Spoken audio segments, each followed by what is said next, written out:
My parents were Bengalis of the Kshatriya caste. Both were blessed with saintly natures. My father was a man of strict discipline, mathematical calculation, and deep devotion. He held a high executive position in the Bengal Nagpur Railway, yet his heart was ever anchored in the silent depths of spirit. My mother was an angel of untiring charity. Her queenly dignity was balanced by a heart that knew only how to give. To her, every needy soul was a child of the Divine Mother. My earliest memories are strange. I distinctly remember feeling trapped in the helplessness of an infant body. I knew I had lived before. Behind the veil of babyhood lay the vivid consciousness of a past life in the snowy heights of the Himalayas.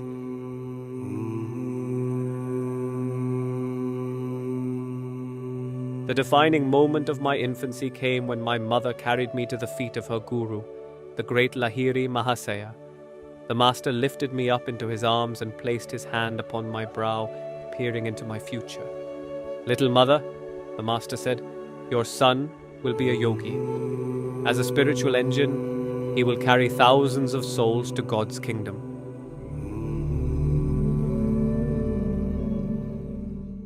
My mother's greatest desire was the marriage of my elder brother, Ananta. She was in Calcutta joyously supervising the grand wedding preparations. But shortly before the great day, in the silence of midnight, I had an ominous vision. The flimsy curtains of my mosquito netting parted, and I saw the beloved form of my mother. "Rush to Calcutta if you would see me," she whispered. "The mother is dying." I awoke in terror, but my father dismissed my tears as a mere hallucination.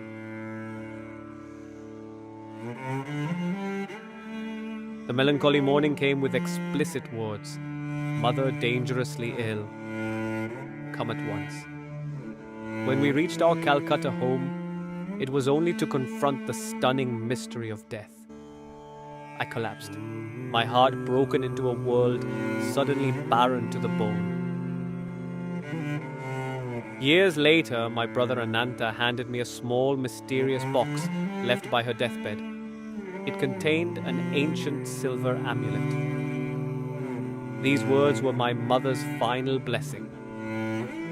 "I first knew your destined path when you were a baby in my arms. This amulet is a sacred talisman from the masters. Guard it, Mukunda, until your spiritual path is revealed."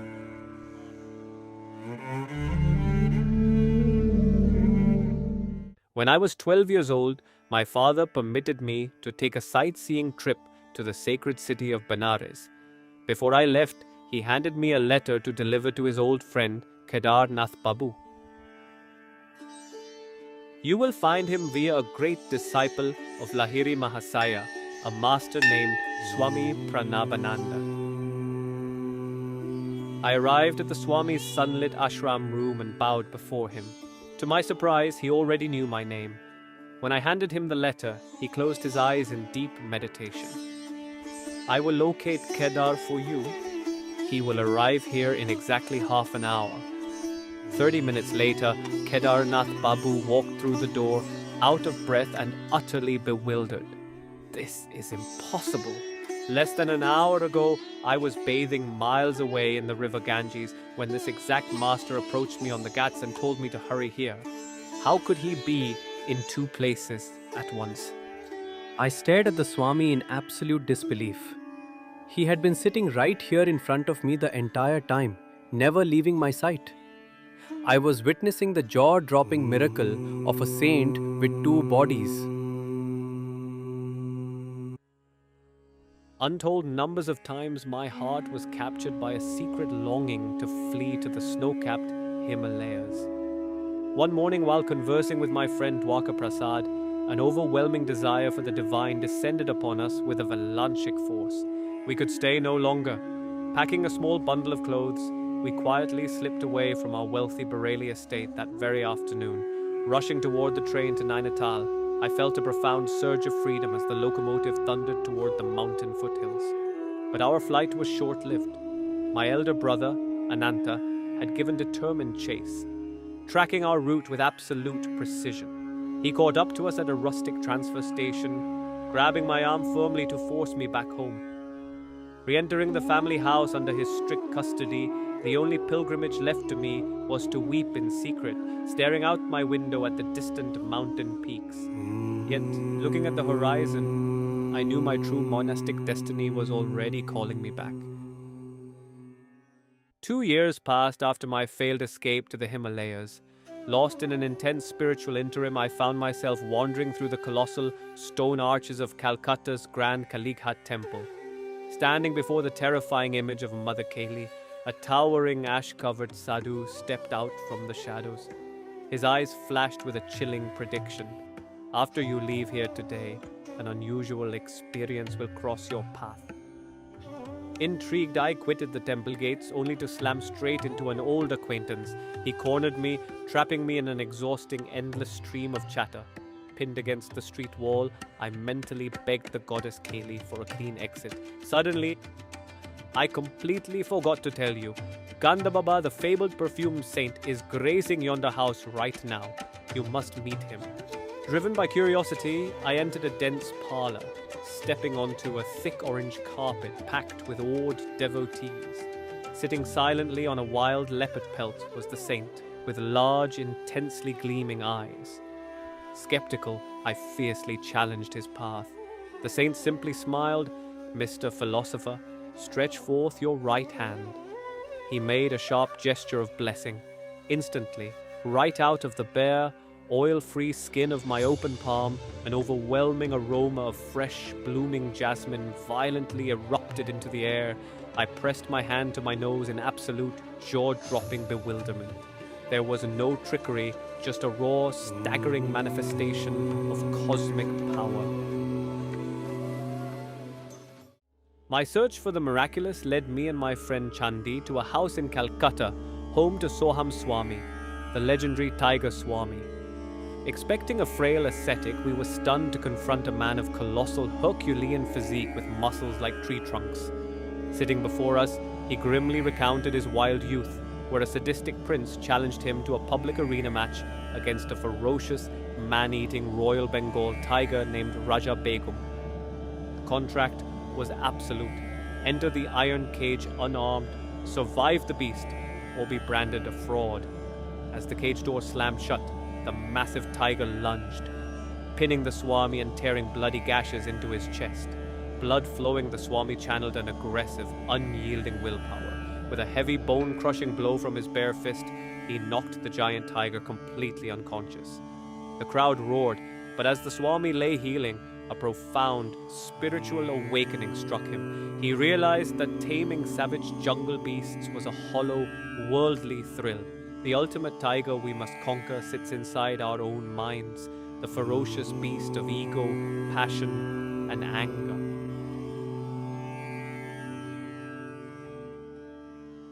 My hunger for the miraculous led me next to the presence of Bhaduri Mahasaya, a master widely revered across India as the levitating saint of Calcutta. He lived a life of absolute seclusion, remaining locked away inside a dim, windowless stone chamber for 20 long years, completely removed from the noise of the material world. When I entered his quiet room, I was struck by the heavy, tangible field of spiritual energy vibrating through the air.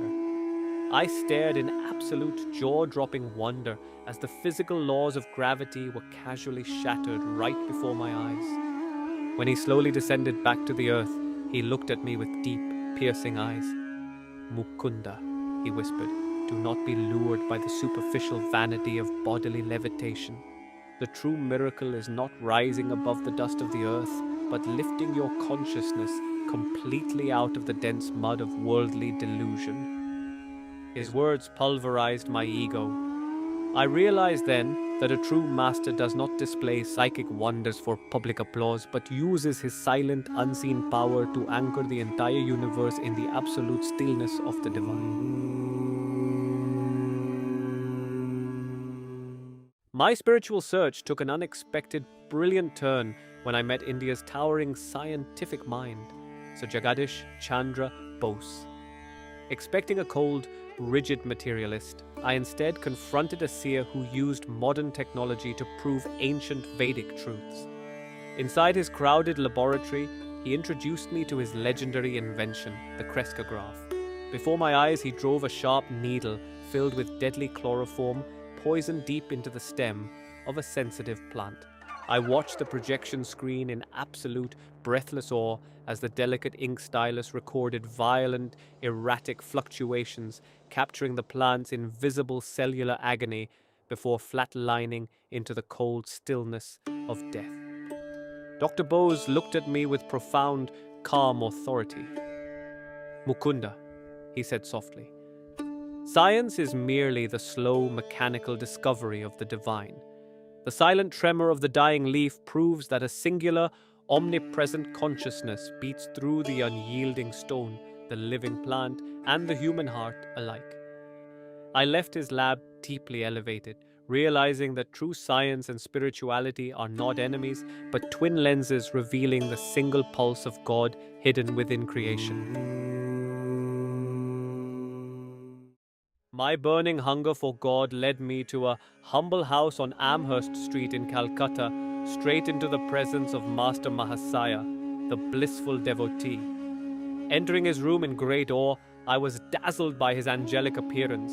His silky white beard and luminous eyes radiated an incarnation of pure holiness. Driven by an intense agony of separation from the cosmic mother, I collapsed to the stone floor, weeping bitterly and begging the saint to guide me to her presence. The master looked down with slow, oceanic compassion. That night, retreating to a quiet, dark attic room to meditate, a staggering miracle answered my anguish. The physical walls of the room dissolved into a blinding celestial light. From the heart of the glow, the voice of the Divine Mother vibrated directly through my soul. "Always have I loved thee, ever shall I love thee." The next morning, before I could utter a single word, Master Mahasaya looked into my eyes and smiled knowingly. He had already witnessed the divine visitation, proving that true seers are intimately woven into the very heart of the infinite presence. Wandering through the sun-baked, chaotic crowds of the Bengali Tola marketplace, a majestic, Christ-like figure wrapped in saffron silk suddenly stepped into my path. It was Swami Sri Yukteswar Giri, as his deep, all-seeing dark eyes locked into mine with absolute past life recognition. The deafening noise of the world fell to dead silence. "My child," he whispered, "you have come to me." I collapsed at his feet, swept into a powerful soul-melting embrace that instantly shattered the cosmic veil of delusion. But the romantic illusions of my new ashram lifestyle were brutally crushed the moment I entered his seaside hermitage in Serampore. Sri Yukteswar was not a gentle, pandering saint. He was a stern spiritual general of uncompromising discipline. Day after day, his all-seeing gaze pierced through my deepest facades, using a sharp, blistering sarcasm to systematically pulverize my youthful pride and hidden ego. His raw, unvarnished critiques felt like a surgical blade cutting away my mental vanities, driving me to the absolute brink of tears. Yet, in that agonizing internal warfare, I realized his harshness was merely a sacred fire designed to burn away my worldly delusion, proving that a true guru does not flatter your attachments but breaks you to pieces so that God can put you back together in perfect, unshakable freedom. At his bungalow in Agra, my skeptical elder brother Ananta fiercely mocked my absolute faith in divine protection. To expose my beliefs as an illusion, he issued a ruthless 5-rule wager. He sent me and my terrified friend Jitendra to the holy city of Brindaban with 0 rupees. We were strictly forbidden from begging, disclosing our penniless state, or missing a single meal, and had to return by midnight. After an aggressive strip search to ensure our pockets were bare, we were thrust onto the train. Hours later, stranded beneath a tree in Brindaban, Jitendra wept in hunger and despair. I remained anchored in silent prayer. Suddenly, a wealthy stranger named Pratap rushed toward us. he revealed that during his morning meditation, Lord Krishna materialized in a vision, showing him our exact faces and commanding him to feed us. We were swept away to a palace, treated to a magnificent feast of traditional sweetmeats, and handed return train tickets. We returned to Agra before midnight, having fulfilled every impossible condition. Confronted by the undeniable hand of God, Ananta's cold skepticism shattered, and he fell to his knees, begging to become my disciple. Seized by a restless, unpredictable delusion after only 6 months of ashram training, I grew deeply impatient with my college studies and daily hermitage chores. I ungratefully demanded that my master permit me to flee to the unbroken solitude of the Himalayas. Sri Yukteswar calmly warned me that wisdom is found in realization, not empty mountain peaks, but my stubborn heart drove me to run away to the sacred shrines of Tarakeswar. There, I tracked down Ram Gopal Muzumdar, the legendary sleepless saint. Expecting a gentle welcome, the austere master fiercely rebuked me for skipping my temple prostrations. Yet, as night fell inside his isolated stone cottage, he revealed a staggering reality. For 25 grueling years, he had remained in continuous, unbroken yogic union, his physical eyelids never closing, his body completely transcending the human need for sleep.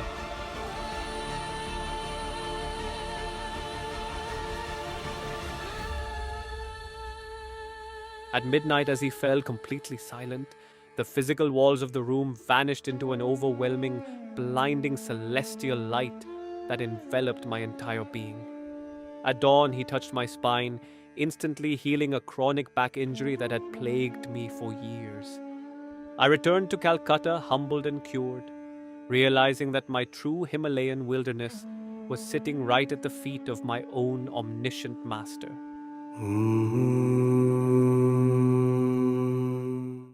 Brooding in a dark corner of the Serampore hermitage, my heart was heavy with resentment, feeling neglected by my guru. Sensing my dark mood, Sri Yukteswar quietly approached me, asking why I was hiding from my own soul. Breaking into a desperate, raw plea, I cried out, "Sir, I want to feel the cosmic consciousness." My master simply smiled and struck my chest right over my heart with his open palm. Instantly, the physical universe violently shattered. My breath froze, my lungs collapsed to total stillness, and my body became completely paralyzed. Yet my consciousness exploded out of its skeletal cage into a flawless, multi-dimensional 360-degree panorama of the infinite cosmos. I could see through the back of my head, visualizing millions of spinning planets, galaxies and star systems moving in perfect harmony inside my own mind. I was the breath of the cosmos, the pulse of the stars, and the ink of creation itself. The entire grid of time and space dissolved into an ocean of blinding, ecstatic light. When my master softly touched my chest once more, my body returned to its heavy clay form, and I fell at his feet in absolute tears of awe. I realized that my master did not just teach me about God, he had casually handed me the entire universe in a single divine stroke. I proudly informed my master that I utterly despised astrology, dismissing it as a superstitious crutch for the weak-minded. Sri Yukteswar smiled with a deep scientific amusement, warning me that the stars merely blazon our past karmic liabilities across the sky. Because a severe physical crisis was racing toward my flesh, he fiercely commanded me to forge a protective astrological armlet made of pure gold, silver, and copper. Stiffly rebellious, I ignored his directive until 23 days later, when a violent, agonizing liver disease tore through my abdomen, leaving me on the absolute brink of death. Desperate, I slipped the multi-metal armlet onto my arm, and the terminal illness instantly evaporated into thin air. Soon after, I brought my wild, disorderly college friend Sasi to the hermitage. Gazing at him with affectionate exasperation, my master warned that his reckless lifestyle would breed a fatal illness within a year, commanding him to wear a protective blue sapphire. Sasi laughed it off, claiming he was too poor. Exactly 1 year later, Sasi staggered back into the ashram, pale, skeletal, and coughing blood from terminal tuberculosis. In a frantic panic, he laid 3 massive glittering sapphires at my master's feet, begging for a cure. I watched in solemn awe as the guru commanded him to return the useless jewels, proving that planetary remedies are entirely vain once the lightning of karma has already struck the flesh.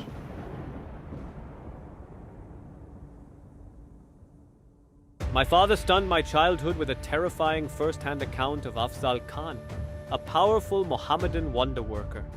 Unlike holy sages who manifest through divine will, Afzal openly confessed he had enslaved a ferocious, invisible nature spirit whom he called Hazra.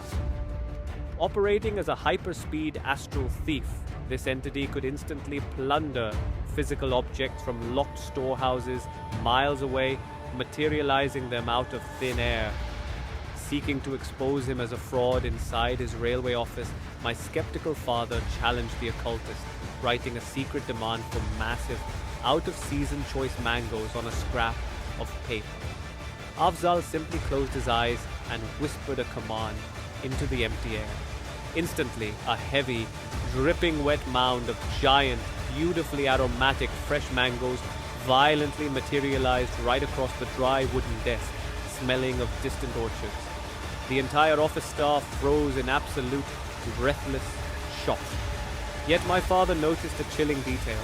The spirit could only steal what already existed, proving that occultism is a dangerous predatory theft. True spirituality does not rely on enslaving the unseen forces of the dark ether, but on aligning your soul with the infinite, self-sustaining, creative power of God. My eldest sister Roma begged me to intervene with her husband Satish, an arrogant materialist who took sadistic pleasure in ridiculing the saints in her meditation room. Accepting the challenge, I dragged my scoffing brother-in-law to the fabled Dakshinaswar Kali temple, the sacred sanctuary of Sri Ramakrishna. Standing before the black basalt statue of the goddess Kali, I threw myself into a desperate, unyielding prayer for his cold soul. Suddenly, the black basalt statue physically came to life as the radiant, breathing cosmic mother. The solid stone walls of the temple dissolved into transparent glass. Extending her glowing astral arms, she cast a blinding beam of light across our chests. The vision completely paralyzed my body in a state of samadhi for 6 straight hours. When my consciousness finally snapped back to earth, the heavy silence was instantly shattered by a furious Satish, who was violently shaking my shoulders. "You little fool! You have been sitting here cross-eyed for 6 hours. The temple kitchen is closed, and you have completely ruined our lunch." Yet, despite his hanger, the divine lightning had struck. Looking into his eyes, I saw his material arrogance had permanently evaporated, replaced by the weeping, broken humility of a true devotee.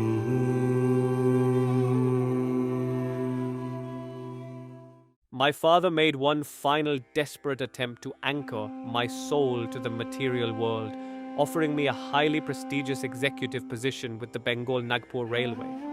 But my heart belonged entirely to the infinite. I fiercely refused the corporate wealth, falling at my master's feet with a raw pleading request. "Sir, will you not finally make me a monk?" Sri Yukteswar smiled with a rare, gracious warmth. The very next morning, inside the quiet stone walls of the ashram, my worldly identity was systematically stripped away. I shaved my head completely bare, stood before a simple, crackling fire pit, and discarded my worldly garments forever. Wrapping myself in the rough, hand-dyed saffron robes of renunciation, I took the solemn, ancient vows of poverty, chastity, and total obedience to spiritual authority. My master looked into my soul, discarding my family name of Mukunda Lal Ghosh. "Henceforth," he pronounced solemnly, "you shall be called Yogananda, of the venerable Giri branch of the Swami order. Kneeling before him as he uttered my true name for the very first time, an overwhelming wave of cosmic gratitude flooded my chest, realizing that the boy Mukunda was dead and the monk Yogananda was finally born to serve the universe.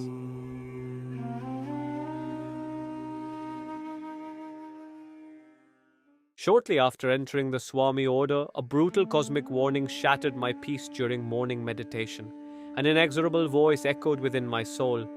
Ananta cannot live. The sands of his karma have run out. Paralyzed by grief, I fled India on a ship to Japan to escape the agony of watching my elder brother die. Weeks later, while picking out a carved bamboo gift in Shanghai, a sudden horrifying intuition struck my chest. I dropped the souvenir to the floor, crying out, "I have bought this for my dear dead brother," instantly realizing Ananta had passed away at that exact millisecond. Returning to Calcutta in deep mourning, a second family tragedy awaited me. My younger sister Nalini lay completely bedridden, her skeletal legs entirely warped by a severe, agonizing paralysis. Eminent doctors declared her permanently crippled and biologically incapable of ever bearing children. Armed with my guru's divine authority, I brought her a sacred pearl infused with his spiritual blessing. In a jaw-dropping medical miracle, her dead nerves violently surged back to life, completely healing her legs within a single month. Years later, she gave birth to 2 beautiful daughters, proving that the unvarnished words of a true master can rewrite the laws of biology and resurrect the broken human body. Up until this point, we have witnessed the incredible miracles of Yogananda's journey, the shocking premonitions, the healing of his sister, and the heavy weight of cosmic destiny. But sitting in the stillness of the ashram, the curtain was finally pulled back. Ancient Vedic truths often sound abstract, but through the sacred art of Kriya Yoga, spirituality transforms into a hyper-precise mathematical and biological science. This ancient technique, revived for the modern world by the deathless master Babaji, is not an emotional prayer. It is a profound physical method of spinal breathing. By mentally directing a current of vital energy up and down the 31 spinal centers, a yogi chemically decelerates their breathing, naturally decarbonizing the lungs and completely calming the heart. The physiological math is staggering. A single half-minute Kriya breath is equal to an entire year of natural human spiritual evolution. Through this intense acceleration of life force within the cerebrospinal axis, a dedicated seeker can mathematically compress 1,000,000 years of slow, painful natural evolution into just 3 short years of master training. The body ceases to be a heavy prison of clay, becoming a radiant temple of pure cosmic light. Sitting in the stillness of the ashram, I realized that Kriya Yoga is the ultimate spiritual weapon, a secret biological shortcut allowing man to outpace time itself and reunite his consciousness with the infinite majesty of God.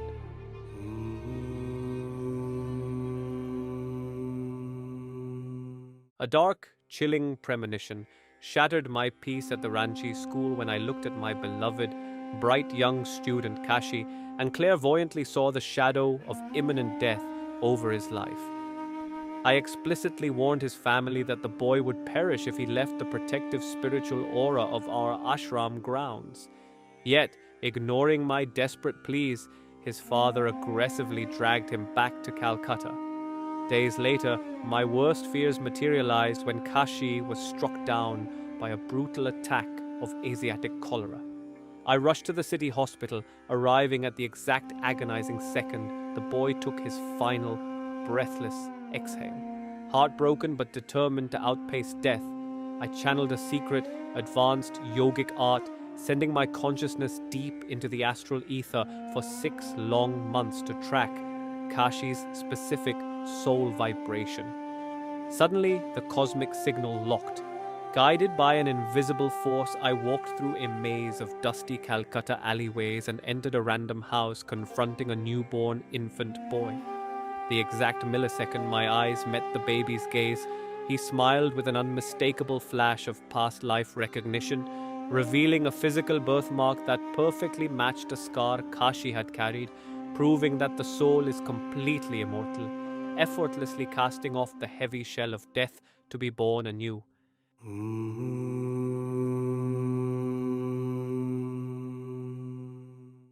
To the uneducated mind, a miracle appears as a chaotic violation of natural law, but to a master yogi, it is the hyper-precise execution of a higher, hidden science. Long before modern quantum physics began to unravel the illusions of matter, ancient Vedic seers mathematically proved that the physical universe is not composed of solid, unyielding clay. The cosmos is entirely made of light waves and atomic vibrations perfectly projected by the creative thought of God. By aligning their consciousness with this underlying matrix of reality, a true master can easily transcend the heavy laws of gravity, time, and space. They realize that a physical object is merely an accumulation of vibrating electrons held together by cosmic willpower. Through an intense projection of their own localized mind force, a saint can instantly alter these atomic frequencies, condensing pure energy into physical matter to materialize objects out of thin air or project their solid body across vast distances in a single flash of light. Sitting in the quiet stillness of meditation, the ultimate truth crystallized within my chest. Miracles are not magical trumpery designed to startle a crowd. They are a brilliant, majestic demonstration of cosmic relativity, proving that the heavy illusion of matter is completely subject to the infinite self-sustaining power of the human spirit. Journeying to an old homestead in Benares, I sat before Srimati Kashimoni, the venerable wife of my grandfather Guru Lahiri Mahasaya. She revealed that she spent years treating her husband as a mundane clerk, completely blind to his cosmic stature until the midnight. She awoke to find her bedroom physically blanketed in glowing celestial petals, while her husband sat in deep samadhi, radiating a blinding aura of light. Walking alongside Swami Trailanga, a massive 300-year-old titan legally verified to drink deadly poisons with zero ill effects. Yet whenever this naked giant crossed paths with my office-walking guru, he would prostrate in the dust, declaring Lahiri Mahasaya to be a divine kitten who achieved perfect realization while playing a worldly role. This supreme power was confirmed to me by Swami Pranabananda, who witnessed a literal resurrection.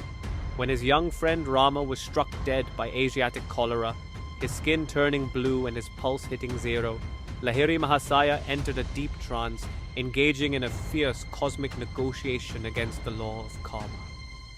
Handing Pranabananda a small vial of castor oil, he commanded him to force 7 drops past the corpse's rigid lips. Instantly, a supernatural wave of heat surged through the dead flesh. The blue skin flushed with warm blood, and Rama sat up completely resurrected, paralyzing the entire funeral crowd in absolute shock. My soul was completely transfixed as I uncovered the closely guarded secrets of Mahavatar Babaji, the deathless avatar of modern India who has secretly lived in the high, rugged peaks of the Himalayas for thousands of years. His physical frame is entirely composed of dematerialized light photons. He requires zero food, casts no physical shadow on the earth, and leaves absolutely zero footprints in the deep mountain snow. The staggering physical power of this deathless master violently erupted when his young disciple Lahiri Mahasaya was wandering the misty cliffs of Drongiri mountain near Raniket. Following an invisible voice into a hidden cave, Babaji gently tapped the young clerk's forehead, instantly shattering his cosmic amnesia and unleashing a violent flood of past life memories. To collapse a final, unfulfilled past life desire for worldly luxury remaining in his disciple's mind, Babaji struck the mountain earth with his hand. Instantly, the dark wilderness dissolved, and a massive, multi-million-dollar palace of pure solid gold, glittering diamonds and glowing emeralds miraculously materialized out of thin air. For one unforgettable night, Lahiri Mahasaya walked through the hyper-realistic estate, dining from golden plates and sleeping on silken beds. But at dawn, the illusion snapped.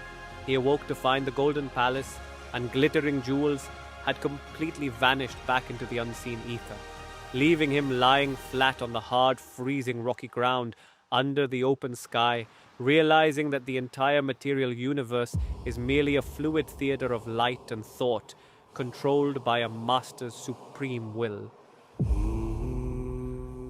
While sitting in deep meditation in California, a sudden telepathic command from my guru Sri Yukteswar violently pierced my inner ear from 10,000 miles away, recalling me back to India.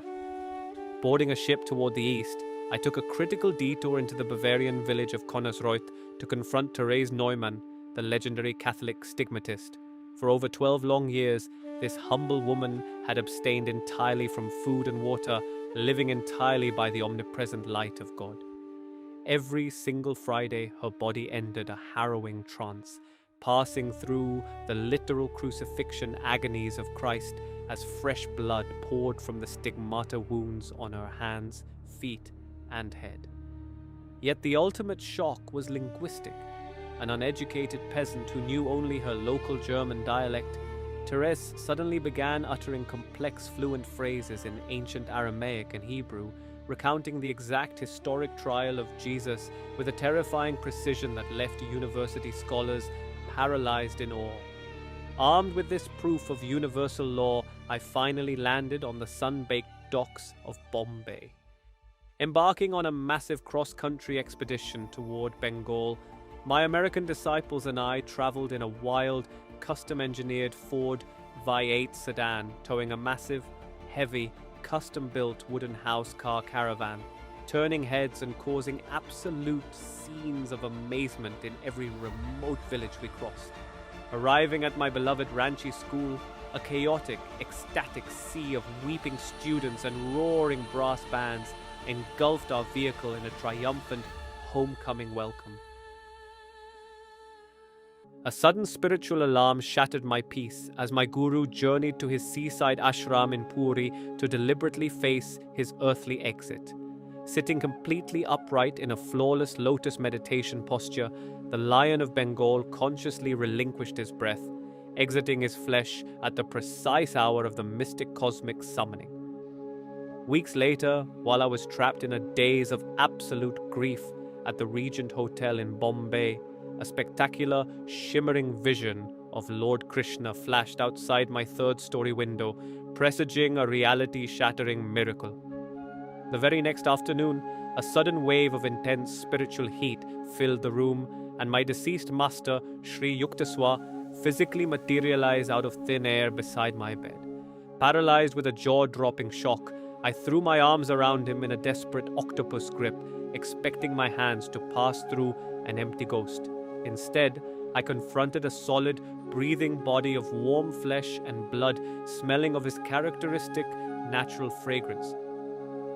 Sri Yukteswar chuckled softly, explaining that he had been appointed by God to serve as a savior on an illumined astral planet called Hiranyaloka. For hours, his resonant voice laid bare the staggering architectural blueprints of the cosmos, revealing that every human soul is trapped inside three distinct evolutionary layers: the heavy physical body of clay, the astral body of light photons, and the causal body of divine thought quintessences.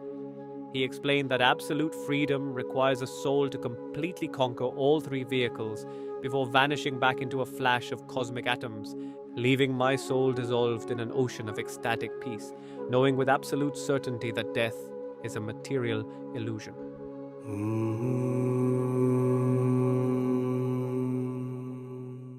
My continuous search for the miraculous led me to the remote Bengali village of Biur, to the doorstep of Giribala, the legendary woman Yogi who never eats. I expected a withered, frail ascetic, but I instead confronted a radiant, elderly saint who had not consumed a single morsel of food or a single drop of liquid since her 12th year. Intrigued, I questioned her regarding the absolute reality of her fast. She revealed that her incredible state had been rigorously verified by the royal court of the Maharaja of Burdwan.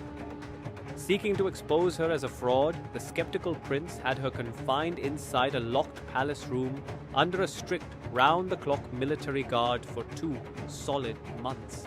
She consumed absolutely nothing, yet emerged in flawless, glowing health, baffling the royal physicians. Sitting on her veranda, Giribala smiled softly at my wonder. "Son," she whispered, "I am completely recharged by an invisible astral light that enters my body directly through my medulla oblongata.